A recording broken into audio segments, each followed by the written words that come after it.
बच्चों भी एजुकेशन में स्वागत है। Class 11 semester 2। राजे ने अपनी रखवाली की सूर्यकांत त्रिपाठी जो रचित कविता में व्याख्या व्याख्या आधारित प्रश्न उत्तर करेंगे। मतलब व्याख्या पे जो आधारित प्रश्न आप लोगों को लिए आ सकता है। ये देखिए बेसिकली 5 नंबर का आएगा, तो इसमें देखिए आप लोग चेंज चेंज करके आ सकता है क्वेश्चन। जैसे कि ये देखिए ऐसे पंक्तियां दी जाएगी कि राजे ने अपनी रखवाली की, किला बनाकर रहा, बड़ी बड़ी फौज रखी। इस पंक्ति का अर्थ अस्पष्ट। इससे देखिए और भी प्रश्न पूछ सकता है कि इसके कवि कौन थे, इस पाठ का नाम क्या है, इस कविता का नाम क्या है। तो ये देखिए दो मैं हटा दिया हूँ यहाँ पे। क्या क्या और नहीं तो अगर जब स्वसंदर्भ व्याख्या लिख दिया तो उसमें आपको लिखना पड़ेगा उसका पहले संदर्भ, उसके बाद पहले प्रसंग, संदर्भ, व्याख्या। तो ये लिखना पड़ेगा। देखिए मैं इसमें क्या किया हूँ कि अगर जाकर 1 नंबर का प्रश्न यह सकता है कि प्रस्तुत पंक्ति के कवि कौन है, यह प्रस्तुत पंक्ति किस पाठ से ली गई है, तो वो दो प्रश्न मैंने रख करके डायरेक्ट इसका क्या किया हूँ, व्याख्या कर दिया हूँ। तो इस पंक्ति में देखिए इस पंक्ति का क्या अर्थ है।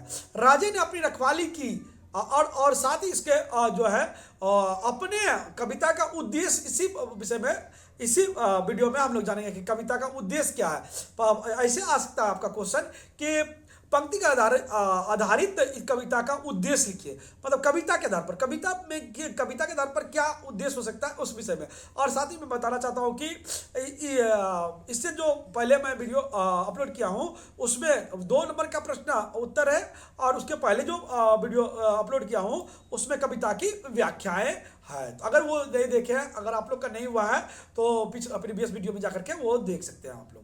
तो यहाँ पे देखिए पहले इसका अर्थ जानेंगे। इस पंक्ति में राजाओं की स्वार्थपूर्ण प्रवृत्ति का वर्णन किया गया। मतलब कि राजा जो है किस प्रकार स्वार्थी था, वो अपने स्वार्थ के लिए कार्य करता था, इसे बताया गया। राजा अपनी सत्ता और सुरक्षा सुनिश्चित करने के लिए किले बनवाए थे।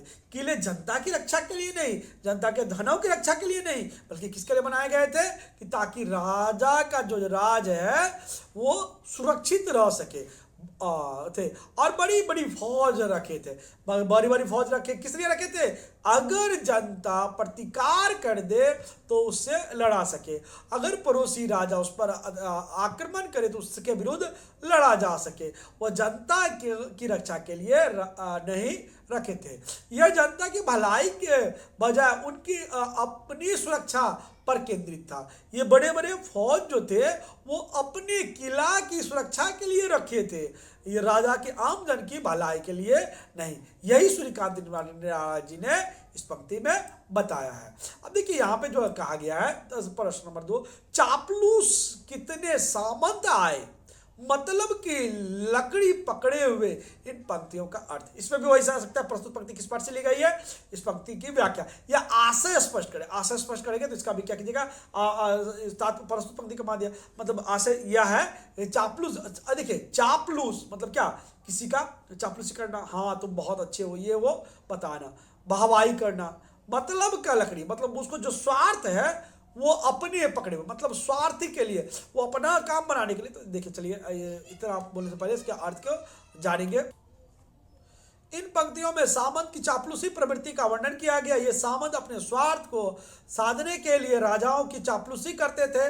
मतलब कि लकड़ी स्वार्थ का प्रतीक है। मतलब कि लकड़ी क्या है, स्वार्थ का प्रतीक है कि वो अपने स्वार्थ के लिए कुछ भी कर सकते हैं। स्वार्थ के लिए जनता और जनता की भलाई बात नहीं कर सकते, राजा की भलाई की बात कर सकते हैं, जनता को भ्रमित भी कर सकते हैं और जनता को डरा धमका भी सकते हैं, क्योंकि उन्हें स्वार्थ छिपा है कि ना। अब देखिए कितने ब्राह्मण आए पोथियों में जनता को बांधे हुए, से तात्पर्य क्या है। इसमें देखिए इस पंक्ति में ब्राह्मणों द्वारा धार्मिक ग्रंथों और परंपरा के माध्यम जनता को बांधने की नीति का उल्लेख किया। उन्होंने धर्म का उपयोग लोगों को नियंत्रित करने के लिए किया है।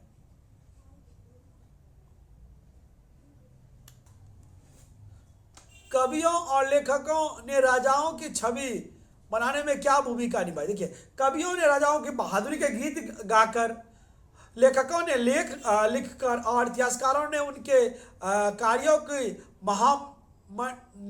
मंडित करके राजा की सकारात्मक छवि बनाई। मतलब अच्छा एक अच्छा छवि रचा कि राजा जो है बहादुर है, राजा जो है जनता के भलाई के लिए बने हैं। राजा ने जो किले बनवाए हैं वो जनता की भलाई के लिए बनाए हैं। इन सबों को ले करके अपना महिमा मंडित करके राजा का सकारात्मक छवि, एक आदर्श छवि बनाया था कि राजा का विद्रोह, राजा के प्रति विद्रोह आमजन ना करे, राजा को अपना दुश्मन ना समझ बैठे, राजा को अपना शुभचिंतक समझे। जनता पर जादू चले, जनता पर जादू चला, राजे के समाज का, इस पंक्ति का अर्थ क्या है? देखिए, इस पंक्ति में बताया गया है कि राजाओं के समाज ने जनता पर ऐसा प्रभाव डाला कि लोग उनकी परंपराओं और व्यवस्था को आदर्श मानकर स्वीकार करने लगे। उसके विरुद्ध कोई आवाज ना उठाए, वो जो करे उसी का वो साथ दे। अब देखिए, लोक नारियों के लिए नारियां आदर्श हुई, इसका आशय क्या है? देखिए, राजाओं के समाज में रानी को आदर्श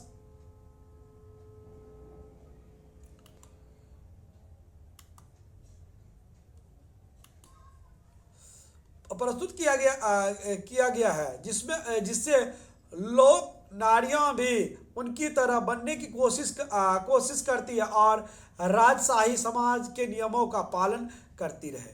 देखिए, धर्म का बढ़ावा धोखे से बढ़ा हुआ के लेखक का क्या कहने करना चाहते हैं? मैं यहाँ पे लेखक कवि अच्छा हो जाता है, यहाँ पे लिख देते क्या कवि, तो लेखक क्यों यहाँ पे लेखक नहीं हो सकता है?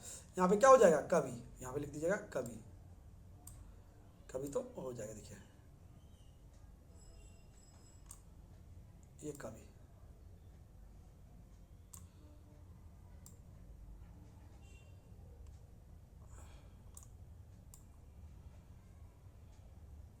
ठीक है, हो गया। तो अभी यहाँ पे देखिए,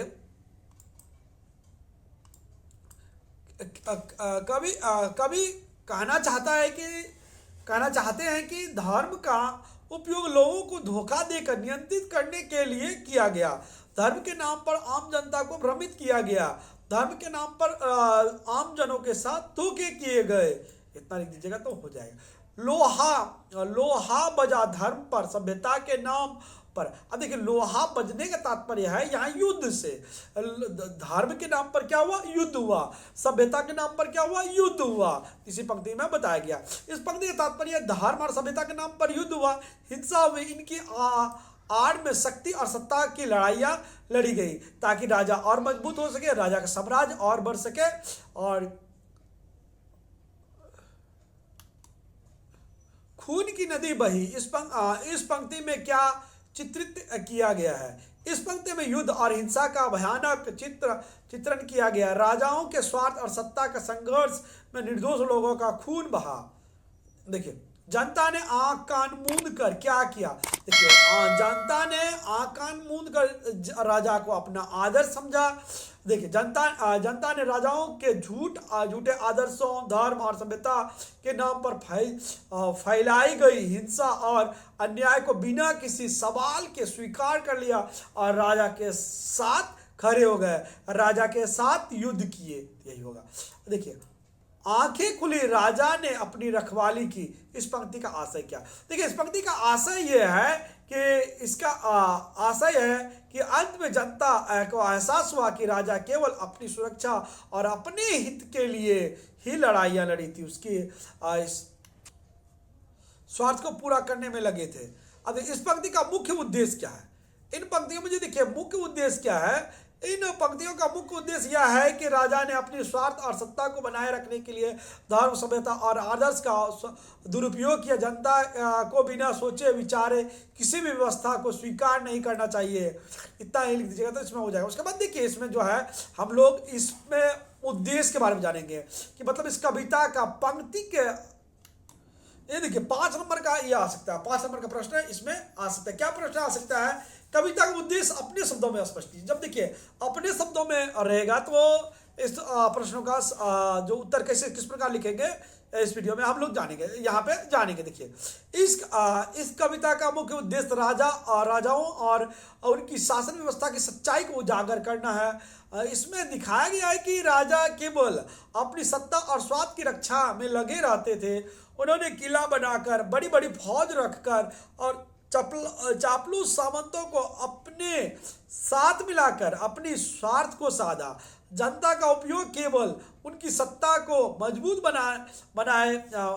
करने के लिए किया। उसको देखिए पैराग्राफ चेंज करके, कवि यह भी बताता है कि ब्राह्मणों ने धर्म और परंपरा की पोथियों के माध्यम से जनता को बांध कर रखा, जिससे लोग अपनी स्वतंत्र सोच खो बैठे। कवियों, लेखकों, कलाकारों ने राजाओं की महिमा गाकर उनके आदर्शों को प्रचारित किया। इतिहासकारों और नाट्य कलाकारों ने भी राजा की छवि को महामंडित करने का काम किया। जनता पर इस प्रचार और जाल का गहरा असर पड़ा। राजाओं के समाज ने धर्म और सभ्यता के नाम पर ऐसी धारणाएं बनाई जिससे लोग अंधभक्त बन गए। रानियों को लोक नारियों का आदर्श बनाकर राजाओं के समाज का गहरा प्रभाव पड़ा। लेकिन इस सबके पीछे छल और धोखे की रणनीति छिपी थी, यह जनता को पता ही नहीं चला। अब देखिए आगे यहाँ पर लिख सकते हैं हम लोग, कविता में धर्म और सभ्यता के नाम पर हुए संघर्ष और हिंसा का भी वर्णन है। खून की नदी बही और लोहा बजा धर्म पर, सभ्यता के नाम पर। जैसे कथन यह दर्शाता है कि राजा की सत्ता बनाए रखने के लिए कितने निर्दोष जाने गई। अच्छा देखिए इसमें लिख सकते हैं यहाँ पे, आखिरकार नहीं, यहाँ पे इस प्रकार हम लोग पाते हैं, कविता यह सिखाती है कि जनता को इन झूठे आदर्शों और प्रचारों को पहचानना चाहिए, ऐसे आत्मसंघर्ष करना चाहिए और समाज की प्रेरणा दी गई है। राजा हमेशा अपनी स्वार्थ पूर्ति के लिए काम करते रहे। यह कविता यह गहरा संदेश देता है कि सत्ता, धर्म और सभ्यता के नाम पर फैलाए गए भ्रम से बचना जरूरी है। इतना लिख दीजिएगा तो हो जाएगा।